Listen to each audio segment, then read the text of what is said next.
Semuanya, pada kesempatan kali ini gue mau cerita soal pengalaman yang pernah dialami oleh teman gue. Kita sih manggilnya Bewok. Ya panggilan akrab lah karena satu tongkrongan. Basicnya si Bewok ini adalah anak setan lingkungan sebetulnya. Jadi kebetulan waktu itu dia diterima kerja di sebuah rumah sakit. Karena rumah sakit itu masih tergolong baru dan belum banyak pegawainya, jadi meskipun dia basicnya kesehatan lingkungan, dia diperbantukan juga buat maintenance alat-alat kesehatan. Ya sebagai anak baru, pasti dia harus siap menerima penugasan apapun, termasuk ketika dia disuruh jaga malam atau dia kena shift malam waktu itu. Nah kejadiannya waktu itu sekitar jam setengah 1 malam. Kalau menurut Bewok sih dapat shift malam itu sebenarnya santai. Paling cuma standby di ruangan, nunggu ada panggilan dari ruangan. Kalau emang ada yang perlu diperbaiki atau perlu di maintenance, baru dia akan kerjain. Nah kebetulan jam setengah 1 pagi waktu itu si Bewok dapat panggilan dari ruangan gawat darurat IGD. Kebetulan koordinator IGD waktu itu nelpon ke ruangan maintenance untuk minta ada perbaikan alat. Dan karena emang itu bagian dari tugasnya, ya dia langsung turun. Kebetulan ruangan maintenance itu ada di lantai atas. Waktu dia turun, dia langsung masuk ke IGD. IGD itu terdiri dari 4 bed. Jadi ada 4 tempat tidur yang biasa digunakan untuk merawat pasien. Dan di depan 4 bed itu ada sebuah meja panjang yang biasa dipakai untuk perawat sama dokter kerja lah. Nah, waktu lagi asik ngerjain pekerjaannya, di ruangan IGD itu gambarannya kira-kira dia kan ada pintu kaca gitu. Dan pintu kaca itu langsung menuju ke luar. Jadi kalau IGD itu kan ketika ada mobil datang, pintu kaca akan terbuka sendiri, pasien akan dibawa masuk. Nah ketika Bewok lagi ngerjain pekerjaannya itu, dia ngeliat pintu IGD kebuka. Gak lama masuk seorang bapak-bapak yang kalau Bewok bilang sih ya usianya sekitar 50 tahunan lah. Bapak-bapak itu pakai baju warna putih, kemeja, dan celana panjang warna coklat. Tapi yang aneh, bapak-bapak itu nyeker, gak pakai alas kaki. Padahal setelannya setelan orang kerja. Dan karena bapak-bapak itu pakai kemeja putih, jadi tuh kelihatan banget. Di kemeja putihnya itu banyak darah. Dan bapak-bapak itu berjalan menuju ke depan meja besar tempat di mana para perawat pada duduk. Bapak-bapak itu posisinya berjalan sambil menunduk. Tangan kanannya memegang bagian kening sebelah kanan, dan dari tangannya itu mengucur darah cukup deras.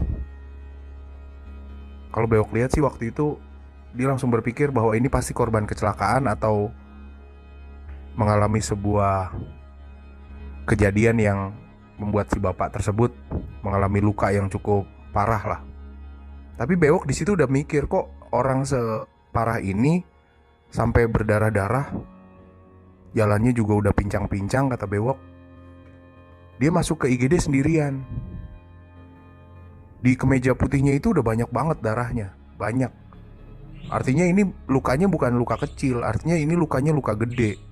Tapi si bapak itu anehnya jalan sendirian, sambil kepalanya tuh nunduk aja gitu, tangannya sambil megangin palanya. Dan yang anehnya lagi, ketika si bapak ini sampai di depan meja perawat, bapak ini tuh cuma diem aja, gak ngomong, gak nyapa, gak kesakitan, gak teriak-teriak, sama sekali diem aja. Begitupun juga dengan perawat yang duduk di meja itu.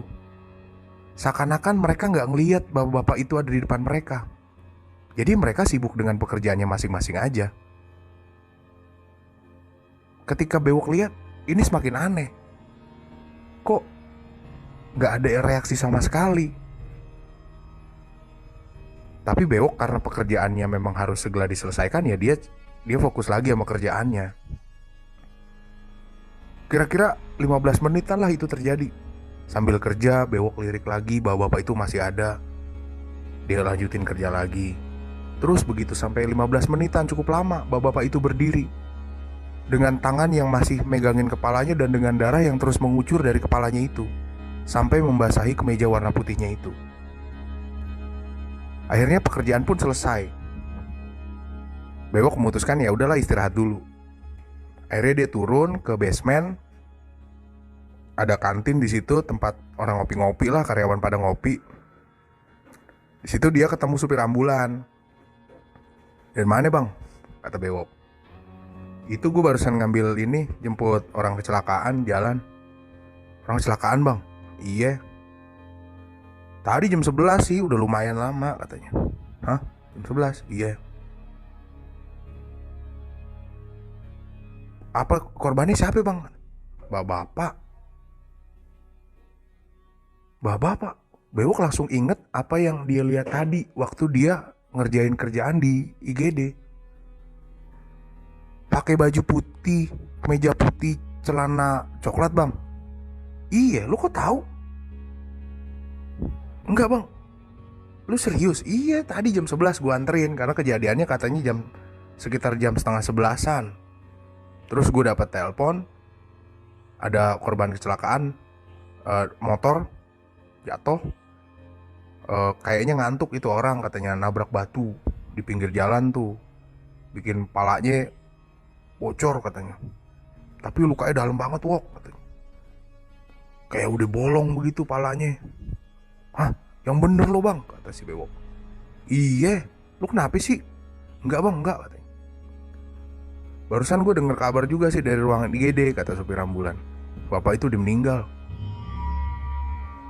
Ini gue lagi nunggu ini aplusan sama temen gue supir jenazah mau bawa ke rumah duka. Kesian tuh bapak, dari abis kecelakaan sampai sekarang gak ada yang nemenin," kata supir ambulan. "Keluarganya baru juga dihubungin nih, dikabarin dan udah meninggal. Jadi sambil nunggu keluarganya datang, supir jenazah lagi siap-siap." Wah, si Bewok langsung panik kan. Jadi yang dia lihat barusan itu adalah perwujudan dari orang yang udah meninggal, kata Bewok. Tapi Bewok gak cerita itu ke supir ambulan. Sampai akhirnya, wah, kacau nih katanya. Tapi emang sebenarnya si Bewok itu termasuk orang yang cukup sensitif sama hal-hal kayak gitu.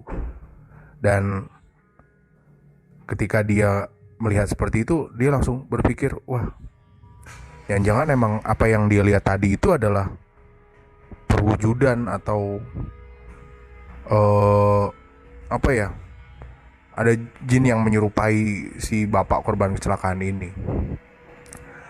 Nah, hari-hari berikutnya masih di rumah sakit yang sama dan masih menjalani pekerjaan yang sama, Bewok mengalami banyak kejadian-kejadian lain yang mungkin nanti akan saya ceritakan di lain kesempatan. Kira-kira itu dulu yang bisa saya bagi pada kesempatan kali ini. Sampai ketemu lagi di cerita-cerita selanjutnya. Terima kasih.